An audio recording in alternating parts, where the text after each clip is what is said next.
സെക്രട്ടേറിയറ്റിന് മുന്നിൽ സമരം ചെയ്യുന്ന ആശാ വർക്കേഴ്സിന് പകരം താൽക്കാലിക ജീവനക്കാരെ നിയമിക്കാനുള്ള ഉത്തരവ് കത്തിച്ച് സമരക്കാർ. നാഷണൽ ഹെൽത്ത് മിഷന്റെ തിരുവനന്തപുരത്തെ ഓഫീസിലേക്ക് നടത്തിയ മാർച്ചിനിടെ ഒരു ആശാ വർക്കർ കുഴഞ്ഞു വീണു. സമരത്തിന് പിന്തുണയേറുന്നതിനിടെ കേന്ദ്രമന്ത്രി സുരേഷ് ഗോപി ഇന്ന് സമരപന്തൽ സന്ദർശിച്ചു. ഓണറേറിയം വർധന, വിരമിക്കൽ ആനുകൂല്യങ്ങൾ തുടങ്ങി വിവിധ ആവശ്യങ്ങൾ ഉന്നയിച്ചുള്ള സമരം 19 ദിവസം പിന്നിട്ടു. സമരത്തെ ചൊല്ലി രൂക്ഷമായ രാഷ്ട്രീയ വാക്പോരുകളും തുടരുകയാണ്. കേന്ദ്ര സർക്കാരിനെതിരായി CITUവിന്റെ നേതൃത്വത്തിലുള്ള Asha workers federation AG's office march കൂടി സംഘടിപ്പിച്ചതോടെ മറ്റു ചില രാഷ്ട്രീയ ചർച്ചകളും ഉയർന്നു. CITU നേതാവ് PB ഹർഷകുമാർ നടത്തിയ പ്രതികരണം വിവാദമായതോടെ പ്രതിപക്ഷം സമരത്തിന് കൂടുതൽ പിന്തുണയുമായി രംഗത്തെത്തി. സമരം ചെയ്യുന്നത് കേരളത്തിൽ തെറ്റാണോ? ഇപ്പൊ സമരം ചെയ്തവരെ പരിഹസിക്കുകയാണ്.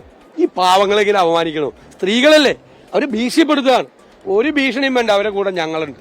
CPIMന്റെ വനിതാ നേതാക്കൾ വിഷയത്തിൽ ഇടപെടണമെന്ന് ഷാനിമോൾ ഉസ്മാൻ. അടിയന്തരമായിട്ട് വൃന്ദ കാരാട്ടിനെ പോലെയുള്ള CPMന്റെ വനിതാ നേതാക്കൾ ഈ വിഷയത്തിൽ ഇടപെടണം. കേന്ദ്രമന്ത്രി സുരേഷ് ഗോപിയും സമരം ചെയ്യുന്നവരെ കണ്ട് പിന്തുണ അറിയിച്ചു. ആശാ വർക്കർമാരുടെ ആവശ്യം കേന്ദ്ര സർക്കാരിനെ അറിയിക്കുമെന്ന് സുരേഷ് ഗോപി.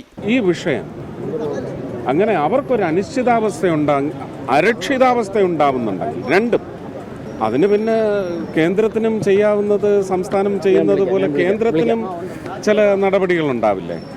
ആ നടപടിയിലേക്ക് കടക്കണമെന്ന് ഞാൻ ബഹുമാനീയനായ പ്രധാനമന്ത്രിയോടും ആരോഗ്യമന്ത്രിയോടും അറിയിക്കും.